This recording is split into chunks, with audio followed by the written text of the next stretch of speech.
기영준의 경게임 이슈.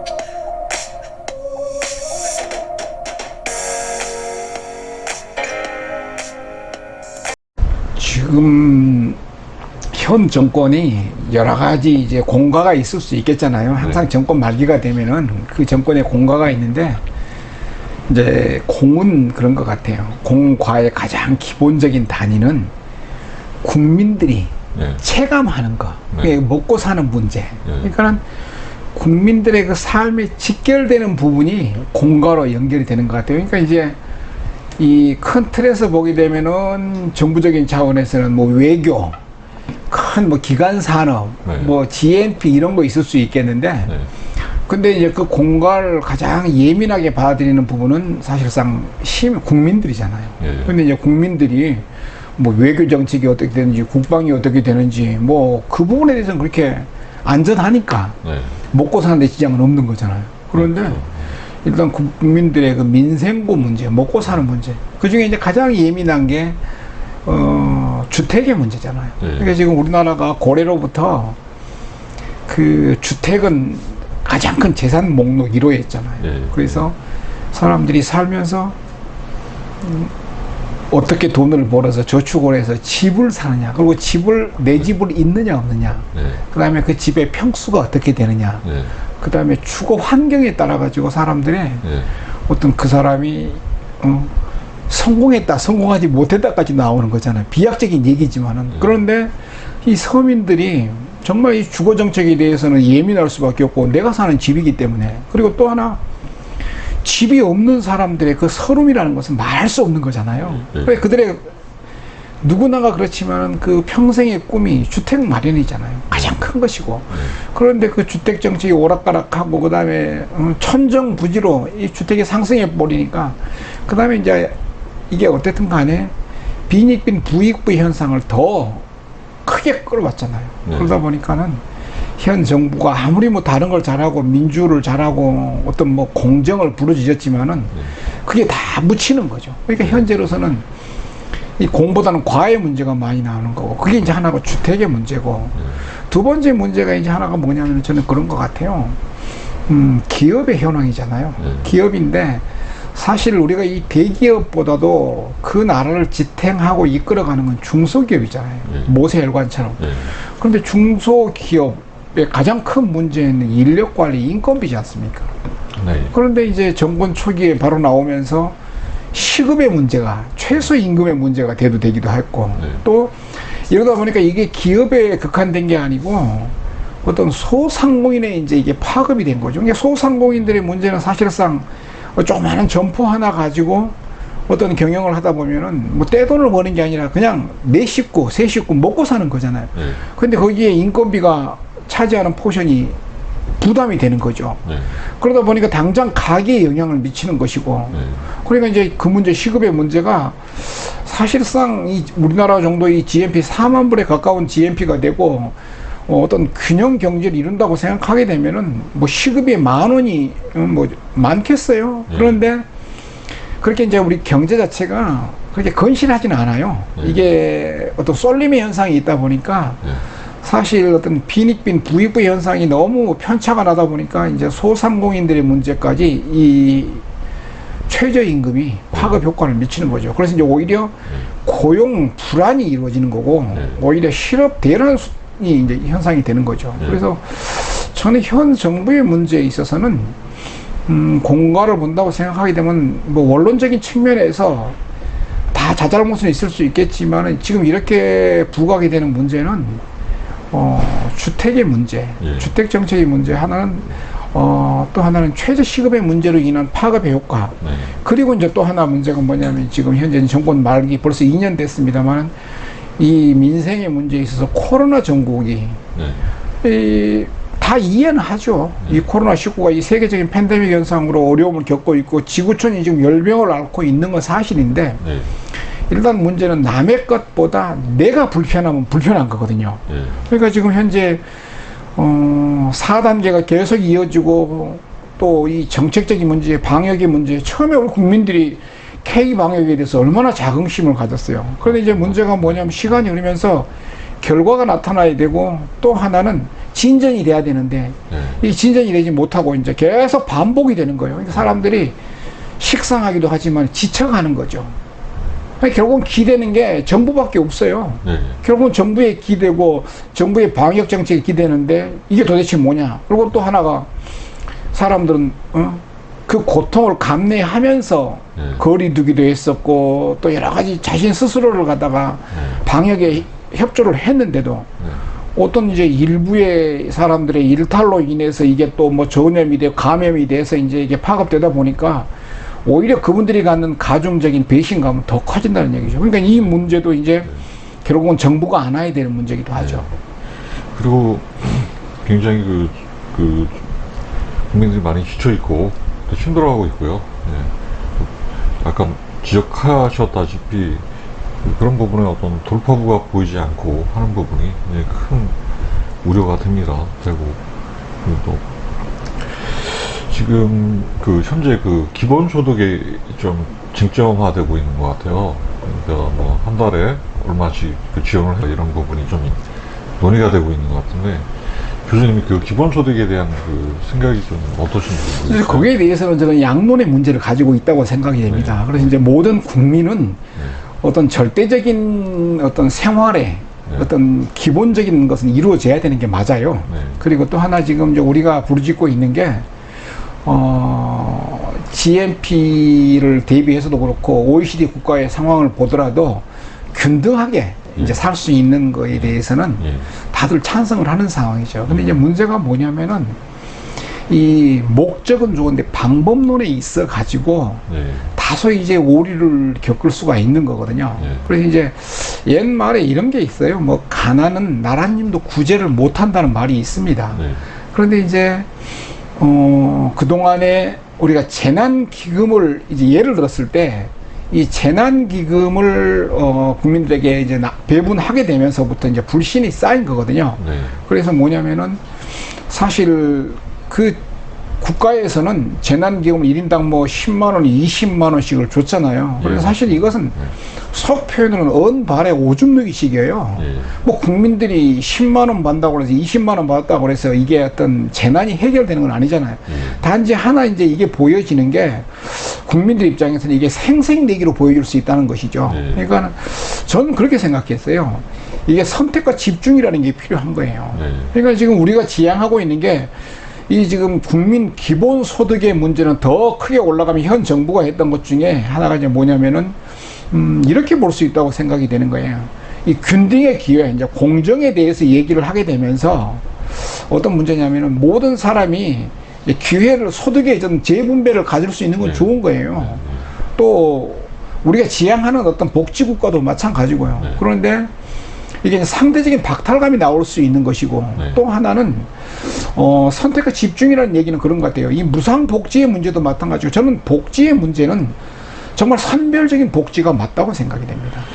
그러면은 요번에 정부에서 주는 거를 경기도에서 경기도 100% 주겠다는 부분은 어떻게 생각하세요? 저는 이게 또 이제 양비론적인 입장이 될 수도 있겠고 또 하나는 이제 또 받는 사람의 입장에 수급자 입장에서 볼 수 있는 상황이고 정부 입장에서 볼 수 있는 상황이잖아요. 근데 이제 이 두 가지, 이 두 이론이 다 이제 하나는 정부 이론에서는 지금 이제 82%, 82%에 이제 해당되는 분들만 이제 지급을 하겠다고 그러잖아요. 그러니까 이제 경기도에서는 그러면 그 18%에 대해서 뭐 상대적인 박탈감이 아니냐 이제라고 얘기를 하게 되는데 문제는 저는 그렇게 생각하는 거예요. 우리 국민에 있어 가지고 차라리 82%가 아니라 하위 저는 30%의 개념으로 놓고 오히려 그들에게 있어서 집중적인 어떤 케어가 케어가 이루어졌다고 생각하면은 저는 그게 납득할 수 있다고 생각이 되는 거거든요. 그런데 굳이 그게 왜 82% 나머지 12%를 가지고 이게 쟁점화가 될 수 있는가? 그러니까 이제 이런 문제가 될 수 있겠죠. 지금 얘기하는 게 상위 어떤 18% 내지 20%의 사람들이 결국은 세금을 납부를 하는데 이걸 가지고 나머지 80%에게 이제 지급을 한다라고 얘기를 할 수 있는 거예요. 근데 사실 이 문제도 좀 어거지가 있는 거죠. 왜냐하면은 개인이 내는 세금보다 더 기업을 중심으로 인해서 나오는 국가 소득이 더 큰 거거든요. 이걸 이제 균등하게 배분을 하는 상황인데 일단 이제 그 18%의 당사자들 입장에서 보기에도 그렇거니와 오히려 이게 국민들 간에 저는 불균형적인 문제와 오히려 갈등을 저는 조장할 수 있다고 생각이 됩니다. 네. 그래서 사실 이걸 이제 어떤 지혜가 필요하다고 생각이 되는 거예요. 좀 지혜롭게 움직이면 좋겠다고 생각하는데 그야말로 어떤 소상공인의 문제도 있을 것이고 네. 그다음에 이제 국민들 가운데 기초생활수급자 있잖아요. 예. 그다음 차상위 계층이라고 얘기하죠. 사실 이분들에게서 표신하지 않게 예. 이분들을 위해서 오히려 집중적인 어떤 복지적인 차원에서 예. 이게 이루어졌더라면은 이렇게 설왕설래하지는 않았을 것이라는 생각이 되는 거죠. 네, 그게 한 상위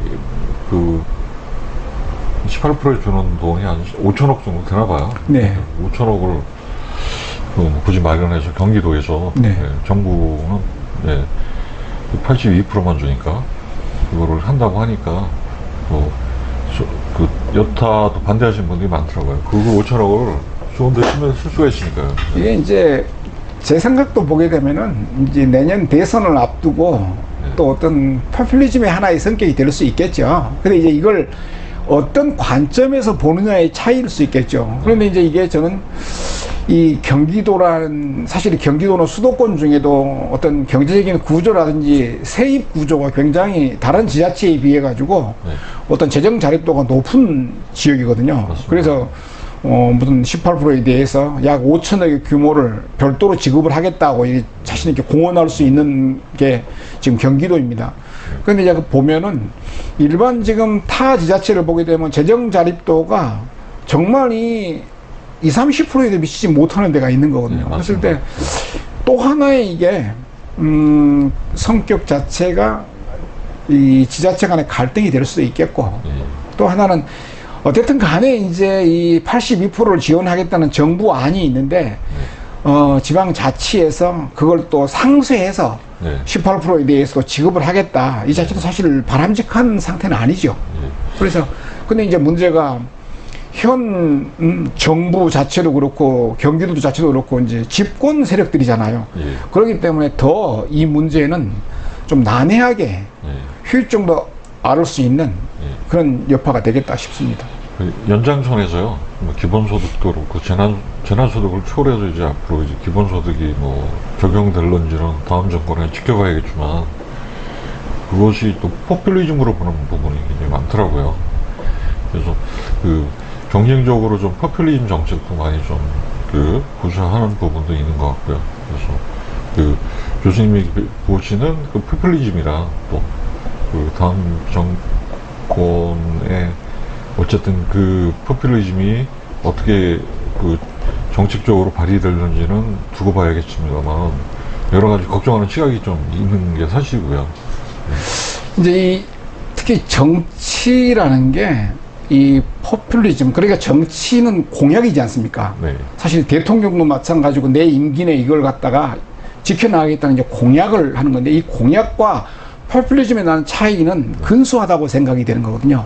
근데 이제 공약의 문제라는 것은 사실상 어떤 본인이 역량을 가지고 제도를 개선해 나가고 그 다음에 모두가 다 공통된 인식을 가지고 공유할 수 있는 것은 나는 공약이라고 생각이 됩니다. 그런데 이제 포퓰리즘의 성격에 있어서는 이 포퓰리즘은 저는 돈이라고 생각이 되는 거예요. 그러니까는 가장 지금 우리가 경계해야 될 포퓰리즘이 뭐냐면은 복지 부분인 거거든요. 그럼 복지를 갖다가 결국은 복지는 금전적인 문제가 따릅니다. 그 금전적인 문제는 세금이거든요. 그런데 일반 정치인들의 이 선거의 공약을 보게 되면은 대부분 주겠다. 얼마를 주겠다, 돈을 주겠다, 지원해 주겠다. 이런 부분이라는 얘기죠. 근데 이게 본인이 주는 게 아니고 국가의 세금을 가지고 어떤 국가의 재정을 투여해서 어떤 사업이 여러 사업이 있는데 그 돈을 들여서 그 우선적인 사업을 하겠다는 거거든요. 그랬을 때 사실 이 국가의 이 재정난이라든지 국고는 한계가 있는 거거든요. 예를 들었을 때 이 베네수엘라도 그렇고 이 서구 그다음에 이 동유럽 그다음에 이 아시아에도 마찬가지지만은 그 잘 사는 나라들이 결국은 이 국고의 문제, 어떤 포퓰리즘의 문제로 이렇게 무너진 거거든요. 그랬을 때 현재 지금 이 대권 주자들도 마찬가지고 가장 쉽게 낼 수 있는 공약이 뭐냐면 포퓰리즘 중에 돈입니다. 네. 재정을 주겠다. 예. 그래서 저는 그렇게 생각하는 거예요. 어떤 내가 이 정치인이 돼서 내가 지도자가 돼서 어떤 희생을 감수하고 어떤 국민들의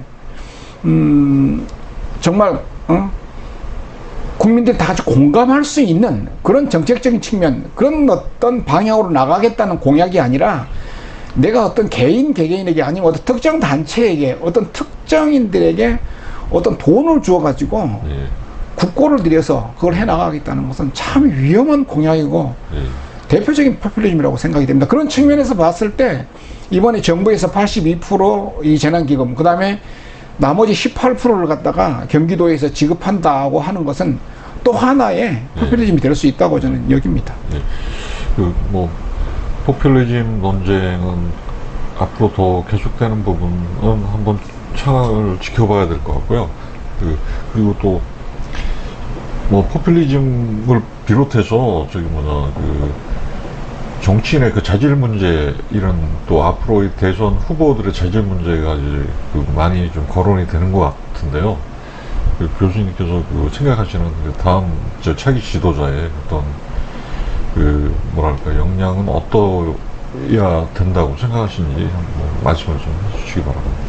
이제 여러 가지 각도에서 이 정치, 특히 대통령 후보에 대한 어떤 역량 내지는 어떤 적합성을 얘기할 수 있을 겁니다. 그러니까 이제 이 국민들이 개개인이 어디에다가 이 초점을 맞추느냐에 따라서 어떤 분들은 뭐 도덕성도 볼 수 있겠고, 어떤 분은 뭐 경제, 어떤 분은 뭐 나름대로 정치력도 볼 수 있을 것이라고 생각이 됩니다. 그런데 저는 가장 먼저 이 정치인의 덕목은 저는 공감력이라고 생각이 되는 거거든요. 그래서 국민들의 생각을 읽어낼 수 있고, 그리고 또 하나는 이 어떤 조화를 이뤄나갈 수 있는 저는 어떤 그 인지적인 역량이라고 생각이 되는 거예요. 우리가 지금 이제 정치인을 뽑는 데 있어서 정치인들의 사실상 어떤 도덕적인 문제뿐만 아니라 정치인들이 걸어왔던 정치 지도력에 대해서 많이들 얘기를 합니다. 그런데 사실 이 민주화된 국가에서 대통령이 혼자 어떤 역량을 가지고 국가를 이끌어갈 수 있는 건 아닌 거거든요. 결국은 내각이 있는 것이고 국회도 있고 여러 가지 행정 수반들이라는 게 있잖아요. 그것도 대한민국이라는 게 입법, 사회, 행정이 지금 3권이 분립되어 있는 나라고요. 그렇다고 생각하게 되면은 대통령을 갖다가 어떤 슈퍼맨을 뽑고 대통령을 뽑는 데 있어서 성직자를 뽑는 건 아니잖아요. 그런데 우리는 지금 본질을 외면하고 있는 상황.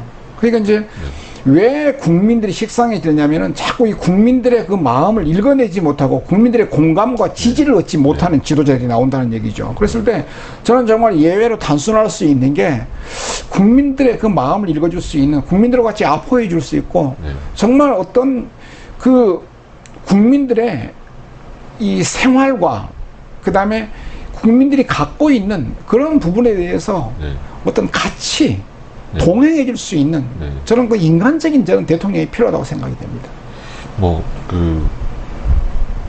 우리 노무현 대통령님도 그 일례로 들을 수 있겠죠. 그래서 이제 우리가 참 기억되는 대통령이잖아요. 바보 노무현이라는 얘기 있잖아요. 근데 그분이 보여줬던 건 참 소탈하잖아요.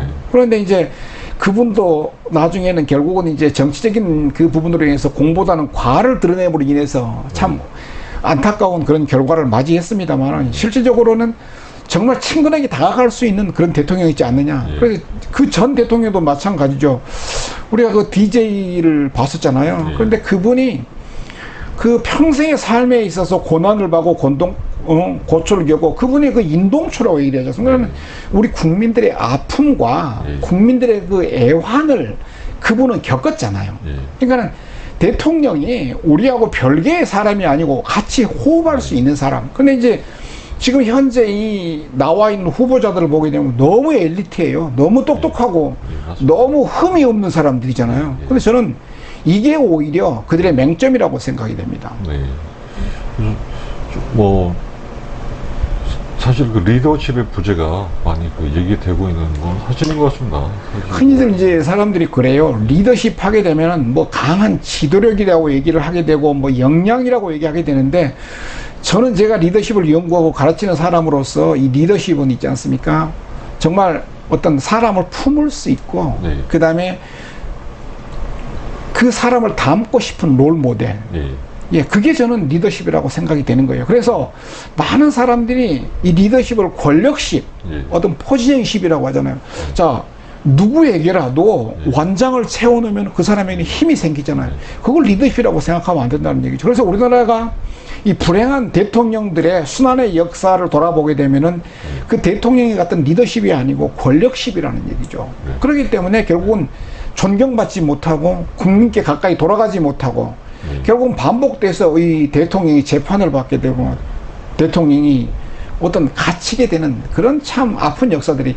자, 미국을 한번 보시게 되면은 그 역대 대통령들이 그러잖아요. 다 재하에 묻혀 다 돌아가잖아요. 그래 카터도 마찬가지고 어떤 여러 가지 대통령들을 보게 되면은 다시 국민 속에 돌아가 가지고 그들의 남은 여생을 보낼 수 있고 사회에 봉사를 하더라. 그런데 우리나라 역대 대통령들을 보게 되면 이 불행의 역사들이 계속 반복되고 있지 않습니까? 그래서 이 문제에 대해서는 정말 우리가 다시금 생각을 해봐야 될 거라고 생각이 됩니다. 굉장히 그 국민들이 많이 그 상처를 받고 있고요. 그리고 또 많이 지쳐하고 있는 것도 사실이고, 그 다음 정권에 대한 또 기대도 클 수밖에 없을 것 같습니다. 그래서 그 다음 정권이 그 어떤 정부가 서게 될는지는 지켜봐야겠지만, 다음 정권이 들어서게 된다면 그 국정 과제를 어떤 점을 더 주안점을 두고 그 부분을 추구해 나가야 되는지, 그런 부분도 굉장히 중요할 것 같은데요. 우리 국민들은 참 위대합니다. 네. 이 대한민국 국민들이 국가의 어려움과 그 IMF를 겪게 되고 국가의 여러 가지 위기를 겪고 오면서도 이 국가가 건재할 수 있었던 것은 어떤 대통령이나 지도자들, 뭐 국회의원들의 힘이 아니었고 국민들의 역량이었거든요. 그래서 국민들이 허리띠를 졸라매고 또 국민들이 동참해 줬었고 국민들이 참여했었거든요. 그래서 지금이 이제 우리에게서 지금 시급한 문제는 그동안의 대한민국이 동서의 이 갈등, 지역 갈등으로 인해서 굉장히 많은, 그 전에는 우리가 이 6.25를 겪고 나서 이념 갈등으로 인해서 아픔을 겪었잖아요. 그런데 다시 그 이후에는 동서의 갈등, 그 다음에 다시 지금 현 정부에 들어가가지고 그렇고요. 또 하나의 새로이 대두되고 있는 게 이념 갈등이거든요. 이념 갈등이고 진영 갈등이고. 그래서 지금 국민들이 굉장히 상처를 많이 받고 있어요. 그래, 그런 측면이라고 생각하게 되면은 지금 차기 대통령이 나와서 해야 되는 문제, 차기 지도자들이 해야 될 가장 큰 문제는 국민들의 이 마음을 하나로 엮어줄 수 있고, 국민들을 어떤 마음을 헤아려 줄 수 있으면서 국민들 간에 서로 다독여 줄 수 있고. 왜 우리가 이 대통령 선거를 치르면서 첨예하게 되느냐면은 어떤 이긴 자와 진 자, 승자와 패자의 갈등 구조가 너무 패워버린 거거든요. 그리고 또 하나는 보복된 어떤 하나의 정치적인 그 행태들로 인해서 이 어떤 정권이 바뀌면 죽는다는 생각을 하는 거거든요. 그런데 사실 뭐 대통령이 바뀐다고 해서 이 국가가 위기를 갖고 국가가 어떤 국가의 흥망성쇠를 가질 수는 없어요. 그렇다고 생각하게 되면은, 그래서 지금 우리가 제왕적인 대통령의 폐해에 대해서 얘기를 하면서 내각제도 얘기하지 않습니까? 개헌의 문제도 얘기하게 되고, 그게 뭐냐면 결국은 대통령 하나를 가져오면 우리가 살고 대통령 목 뺏기게 되면 죽는다는 그런 진영의 논리라는 얘기죠. 그랬을 때 차기 대통령, 저는 그 덕목이 가장 먼저는 국민들의 이 마음을 보듬어 줄 수 있고 동서 간의 어떤 그 갈등을, 진영 갈등을, 이념적인 갈등을 해소할 수 있는.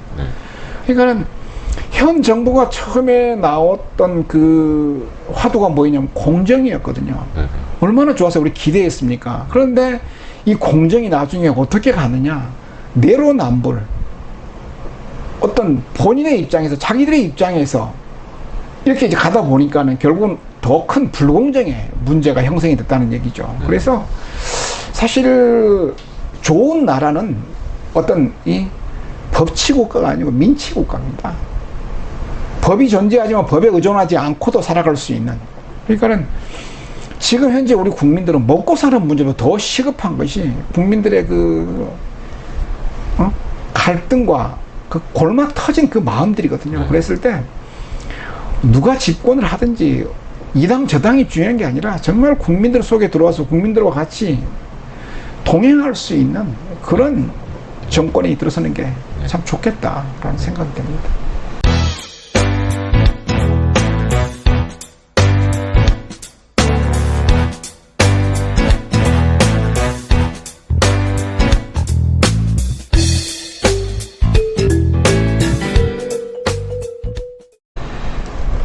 그 약간 그 시원화가 뭐 새길로 좀 빠지는 것 같습니다만 엊그제 그 네. 전 법무부 장관 조국 씨 네. 편이 있었잖아요. 네. 그 교수죠 지금 현재.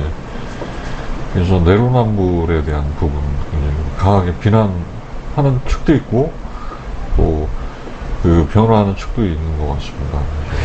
저는 그렇게 생각합니다. 사실 이 현 정부의 이 조국 문제는 대단히 큰 아킬레스건입니다. 네. 그런데 사실 현 정부 이 문재인 대통령이 집권을 하고 나서 저는 무난하게 해왔다고 생각이 됩니다. 네. 그런데 이 대통령이 문제가 아니고 대통령 주변에서 이루어지는 그 측근들의 행태는 굉장히 실망스럽거든요.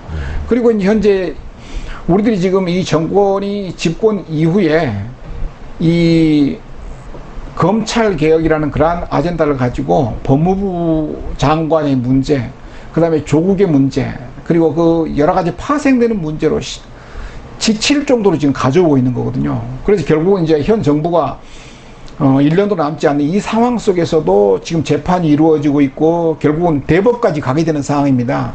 그런데 이제 이후에 어쨌든 간에 이 사법부의 이 법원의 판단은 중요한 거거든요. 네. 그런데 결국은 전 법무부 장관을 지낸 분이 네. 이 사법부에 대해서 불신이고 사법부가 잘못되었다라고 얘기를 하게 되는 것은 네. 이건 참 모순된 것이다. 네. 그리고 또 하나 고스란히 이 부담은 대통령이 가져야 되는 거란 얘기죠. 네. 그랬을 때 결국은 검찰 개혁을 부르짖었지만은 결국은 검찰 이 개혁에 오히려 불복하고 있는 건 아닌가. 네. 그리고 지금 현 정부가 보십시오. 이 180석의 거대 이 전부 다. 예, 네. 거대 여섯을 가지고 있는 상황인데 그 180석으로 지금 못할 게 없는 상황이에요. 네. 그런데 오히려 이 102석밖에 안 되는 야당에 있어가지고 네. 그걸 잘못됐으니 오히려 뭐 야당과 검찰이 한 몸이니 야당과 검찰이 같이 가고 있니 이건 정말 무능의 극치라는 얘기죠. 네. 그래 그런 측면에서 보면 국민들은 사실상 거기에 별 관심이 없어요. 그런데 자꾸 이게 국민들을 거기에 끌어들여서 피로도만 가중시키고 있는 것이 아니냐. 예. 그랬을 때 물론 이제 대법을 가게 되면 다시 판단이 나겠지만 과연 이런 생각이 드는 거예요. 대한민국 대법원의 판결도 승복을 안 하면 어떻게 하지라는 그런 네. 생각이 됩니다. 그래 그 문제는 사실 너무 깊게 너무 멀리까지 끌어온 상황이라고 여겨지는 것이죠. 지금 그 180쪽의 거대 의석으로 지금 언론법을 지금 그 개정된 언론법을 이제 추진하고 있거든요. 그래서 그 그 언론계에 계신 분들이 굉장히 좀 이렇게 심한 반발을 하시고 계시는데요. 그 부분은 이번에 이제 또 화두가 되는 게 이제 언론 개혁에 대해서 언론의 결국은 책임에 이제 한계를 주겠다는 얘기 아닙니까? 그리고 저는 사실 이거에 봤을 때도 어떤 생각이 드냐면은 현 야당의 50 언론 통폐합이 생각이 되는 거예요. 네. 그러니까는 이 언론 통폐합과 언론 통폐합이라는 결국은 언론을 차단하는 거고 언론을 갖다가 통제했던 시스템이잖아요. 그런데 지금 현재 언론의 책임의 이 한계를 가지고 법을 갖다가 둔다는 것은 언론의 재갈을 물리겠다는 거거든요. 네. 뭐가 두려운가? 네.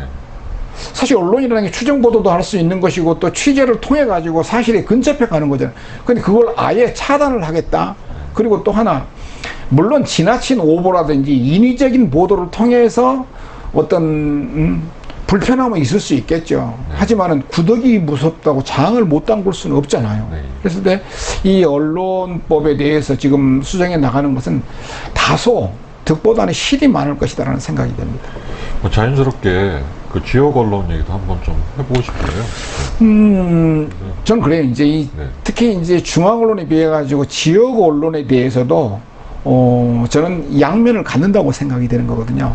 그런데 이제 지금 지방자치화 시대에 따라 가지고 지방자치화라는 개념은 지역에서 속하는 그 주민들이 관심을 가질 수밖에 없는 거거든요. 그런데 과연 어떤 관제적인 공보 기능만으로 이 주민들이 다 알 수 있는 건 아니잖아요. 그랬을 때 건강한 지역 언론을 통해서 듣고 보고 또 견제하고 균형을 이뤄 나갈 수 있다고 생각이 되는 거거든요. 그랬을 때 문제는 어떤 관치 언론이 아니고 이 지역 언론의 자생적인 것은 그야말로 지역 언론이 정화되고 또 지역 언론의 책임의식을 가지고 어떤 공론의 장을 마련해 줄 수 있는 그런 하나의 역량과 어떤 하나의 그 방향성을 가져야 되지 않겠냐라고 생각이 됩니다.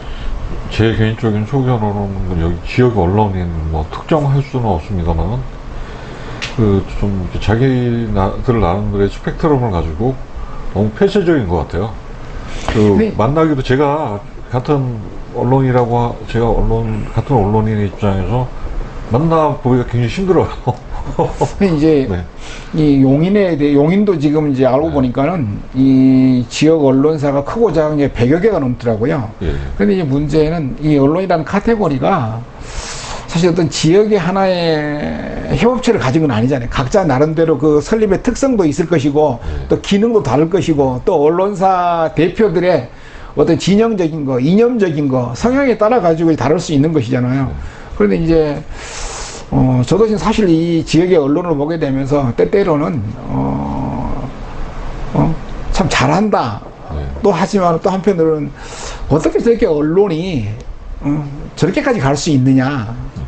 그래서 이제 가장 큰 이유는 저는 이런 것 같아요. 언론계의 그 영세성이라고 생각이 들지 않겠느냐. 그래서 그 언론이 존재하기 위해서는 존립하기 위해서 필요한 게 어떤 재정적인 부분이기도 하고 그러다 보니까 이제 때때로는 어떤 관치도 될 수 있을 것이고 또 이 관공서의 눈치도 볼 수 있을 것이고 또 기업의 여러 가지 상황을 볼 수 있을 것인데 언론의 이제 그 공정성은 어떤 본인의 어떤 철학이라고 생각이 되는 거예요. 그 다음에 또 하나는 이 미디어의 기능 중에 하나는 공정성이지 않습니까? 그랬을 때 그 언론 사주들 그리고 또 대표들 또 기자들에 있어서 그분들의 어떤 철학적인 가치에 따라서 나올 수밖에 없지 않느냐. 그래서 사실 이 문제는 어떤 뜨거운 감자로 여길 수밖에 없는 상황이다 싶습니다. 우스갯말로요. 예. 그 대감 언론이 있고 예. 진사 언론이 있고 예. 첨지 언론이 있습니다. 그래서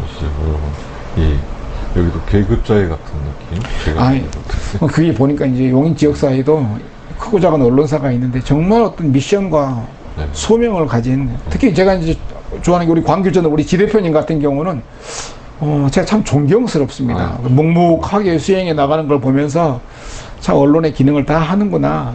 그리고 시간이 흐르면서 또 독자들이나 일반 시민들이 인지하며 또 응원하지 않겠느냐 싶기도 하고 하는데 분명한 것은 지역사회 발전을 이끌어가는 공장을 세우는 것도 중요하지만은 이 언론사들의 정론직필이라고 그러잖아요. 바른 보도, 올바른 보도를 통해 가지고 시민들의 이 참여할 수 있는 걸 기회를 주는 것도 참 바람직하다 여겨집니다.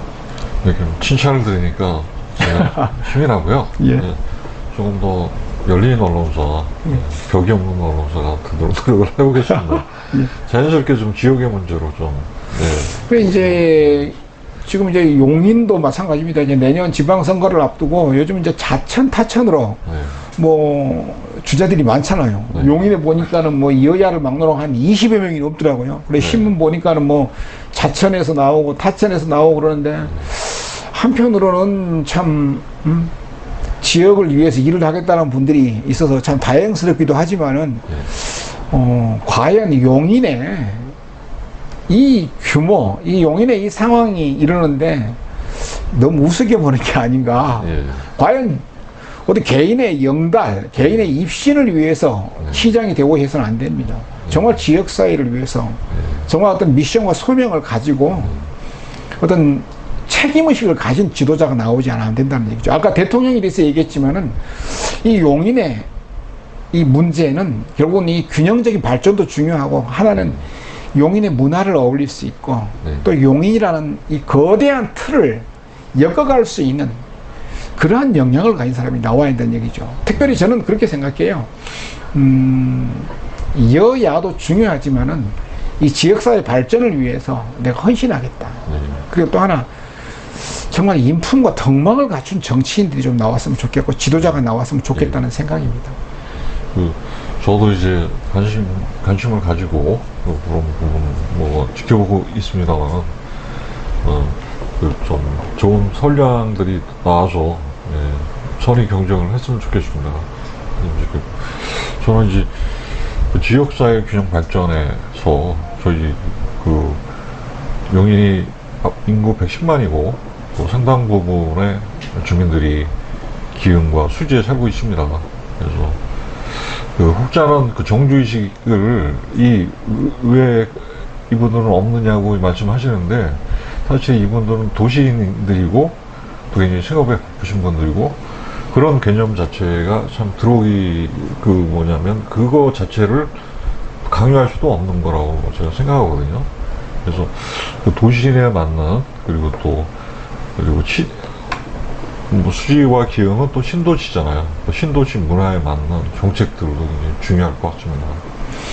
이제 좀 지방자치화에 이제 이 풀뿌리 민주주의라는 얘기 하잖아요. 그런데 특히 시의회 기능은 대단히 중요합니다. 네. 사실은 뭐 시장이 어떤 시 전반적인 걸 돌아볼 수 있는 건 아니지 않습니까? 네. 그리고 또 국회의원이 있지만 국회의원은 지역 정치를 하는 게 아니고 국가 정치를 하는 분들이에요. 네. 입법을 하는 분들이 국회의원이거든요. 그리고 어떤 국회의원들이 지역의 시시콜콜한 걸 돌아보고 지역의 어떤 골목골목을 본다는 것은 직무유기라고 생각이 됩니다. 왜냐하면은 이 각자의 그릇에 따라서 각자의 역할에 따라 가지고 주어진 일이 있는 거거든요. 그랬을 때 이 국회의원들에게 있어서 바라는 것은 어떤 국가의 입법뿐만 아니라 국가의 견제 기능, 어떤 국가의 살림을 돌보는 것이고, 그런 의미에서 이 시의회, 기초단체 의원들의 그 역할은 대단하다고 생각하거든요. 그랬을 때 특히 이제 용인의 면적이 크고 또 수지, 기흥, 처인의 이제 각 그 지역별로의 굉장히 특색이 다르지 않습니까?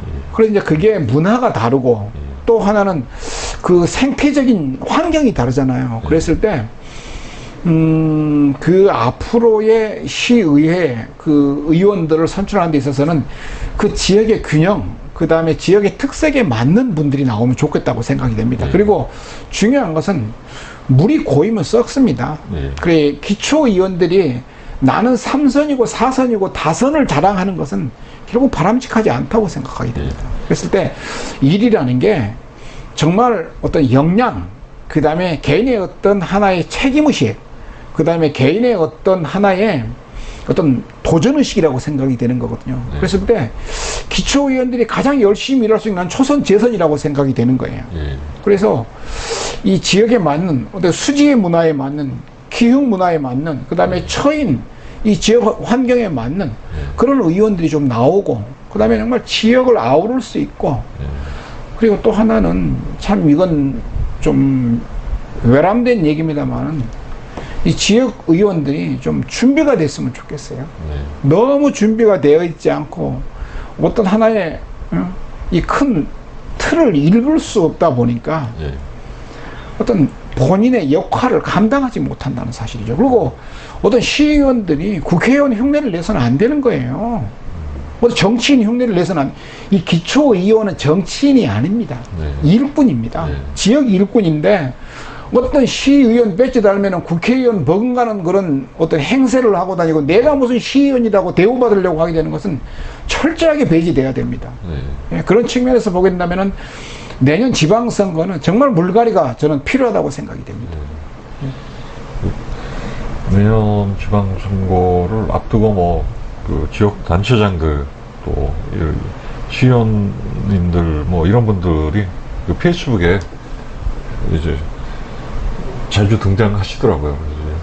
이제 선거 시즌이 왔구나 그런 걸 좀 느끼게 됩니다. 그리고 이제 요즘 이제 미디어 사회라고 하잖아요. 그래서 특히 이제 SNS 활동을 통해서 정치인들이 자신을 나타내고 존재감을 드러내기도 합니다. 네. 근데 저는 이제 이렇게 얘기하는 거예요.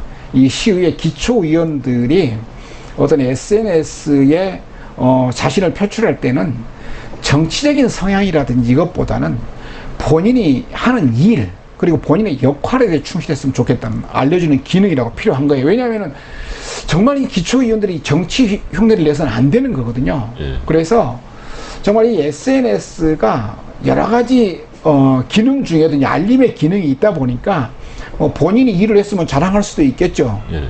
그런데 저는 그렇게 생각해요. 이 시의원들이 대통령 선거에, 국회의원 선거에, 시장 선거에 열을 올리고 거기에다가 자신을 편성해가지고 사진을 찍어 올리고 어떤 국회의원 그다음에 대통령 공약을 갖다 올린 거에 대해서는 굉장히 저는 모순이라고 생각이 되는 거예요. 왜냐하면 그들이 해야 되는 것은 그 지역 사회 주민들의 아픔을 돌아보게 된 거고 어려움과 필요를 따라 해줘야 한다는 얘기죠. 그래서 정말 이 기초의회 의원들이 바뀌어야 됩니다. 네.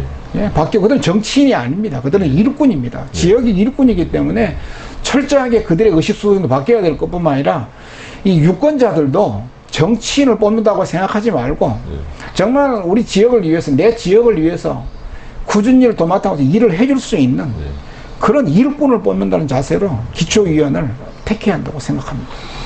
뭐 저번에도 말씀하셨다시피 그 지역의 뭐 국회의원님들이 지역을 위해서 정말로 한 게 무엇인가 반성해 봐야 된다라는 그런 부분도. 지금 용인이 지금 4개 구가 있지 않습니까? 4개 구가 있고 그 다음에 또 이제 분구가 된다 그러는데 현재 지금 4개 구에 있어서 180석 거대 이 여당, 지금 여당 의원들이 3분이 계세요. 예. 그리고 야당 의원은 지금 1분이죠. 예. 그런데 지금 현재 구도로 봤을 때 이 여당 의원들의 무소불위한 힘을 가질 수 있는 겁니다. 그런데 사실상 이 용인에 지금 현재 여당 의원들의 존재감이 너무 미치지는 못한다는 사실이죠. 그래서 그분들이 과연 뭘 하는지를 모르겠어요. 그랬을 때 어떤 이 지역구가 국회의원이 되기 위한 그런 하나 자신의 어떤 입지의 터전이 되는 게 아니라 앞으로의 이 지역사회 일꾼을 뽑고 이 국회의원을 선출할 때는 정말 지역에 헌신할 수 있고 지역과 같이 동고동락을 해나갈 수 있고 주민들과 더불어서 갈 수 있는 그런 일꾼들이 필요하지 않겠느냐 싶어요. 그래서 결국은 이 지역의 문제를 가지고 결국 논하기보다는 이제 이 국회의원의 큰 역할이 국가의 일을 하는 건 맞아요. 하지만 지역구를 둔 국회의원들은 지역의 발전, 지역의 미래를 위해서 어떤 하나의 징검다리 역할을 해줘야 되는 것이고 그들이 길라잡이를 해줘야 됩니다. 그런데 지역의 문제에 대해서는 등한시하고 전부 중앙 무대에 나가서 얼굴 알리기, 그렇지 않으면 지방보다는 어떤 국회에 가서 그 시간을 보내고 있다는 것도 문제가 있는 거죠. 지금 그 용인시가 이제 문화도시를 추진하고 있고요. 뭐 어느 정도의 뭐 1차로 뭐 이렇게 통과됐다는 뭐 뉴스도 나왔습니다만, 근데 뭐 최근에 그 화성시 같으면은 그 굵직한 뭐 테마파크를 유치를 했고요. 또 각자 이제 뭐냐면 그 주변시 같은 경우도 특색 있는 테마를 갖고 또 추진 중이거나 또 지금 뭐 그 여러 가지 연구 영역을 지금 하고 있는 걸로 알고 있습니다. 용인은 여러 차례 많은 부분에 있어서 좀 이렇게 시도를 했고 또 성과도 있고 또 실패도 있었는데요.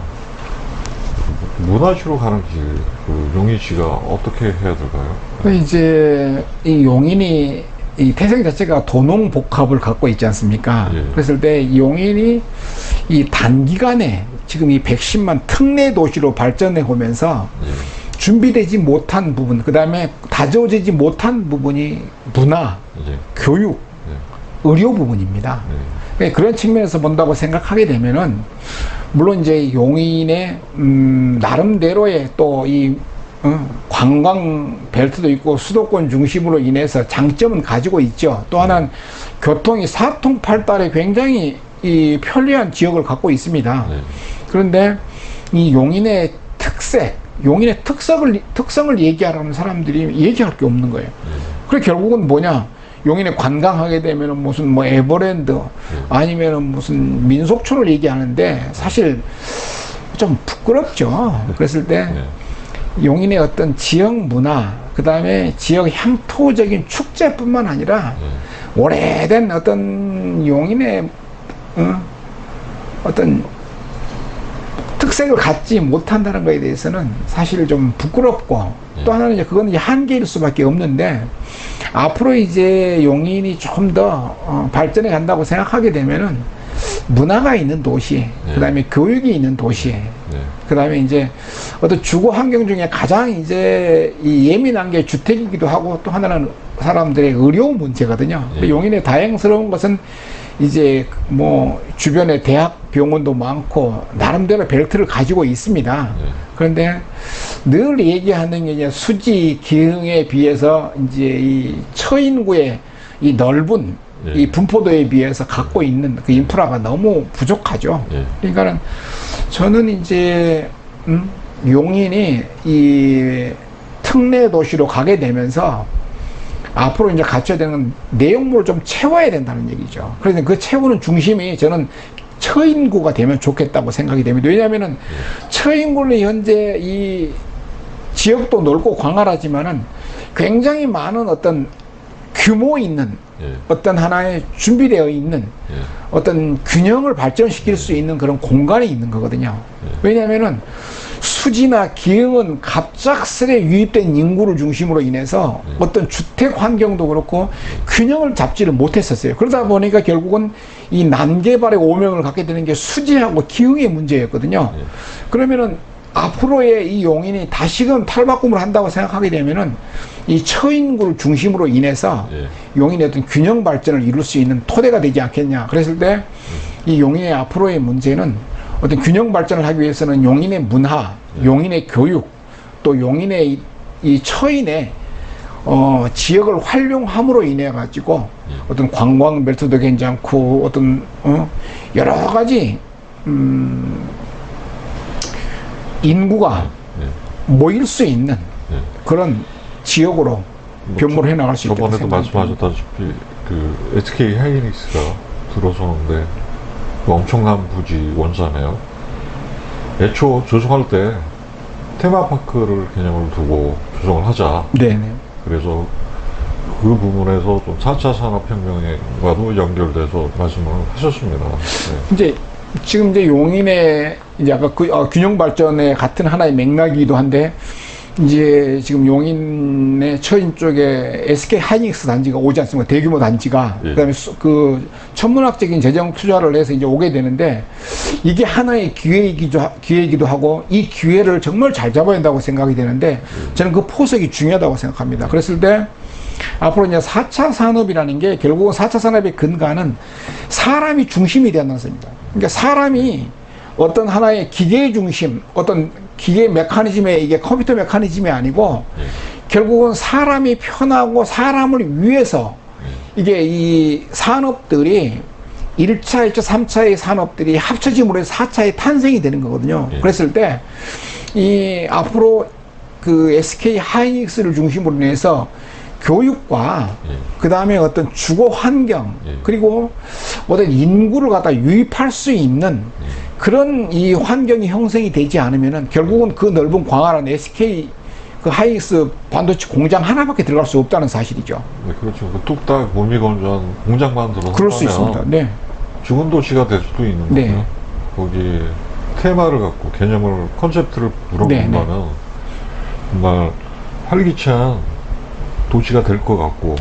네. 저는 그래서 그 하이닉스 주변에는 가장 먼저 이루어지는 게 저는 교육 인프라라고 생각해요. 교육 인프라고 그 다음에 또 어떤 문화 그리고 또 하나는 의료 단지 인프라가 될 수 있게 하고 또 유통 단지가 형성이 됨으로 인해서 사람들이 어떤 편안하게 도심 활동을 할 수 있는 공간으로 형성이 되어 나가지 않겠느냐 싶습니다. 그러면서 이제 주변부 그 주변의 지역 경제에도 또 발전적으로 도모해 나가고요. 네. 일단은 뭐 사람이 모이면은 예. 그 도심이 형성이 됩니다. 그리고 결국은 도심의 주체가 사람이거든요. 예.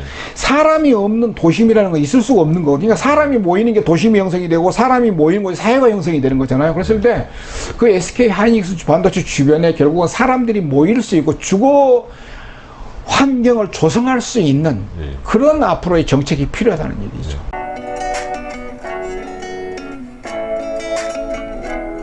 지금까지 지용진의 경긴 이슈였습니다.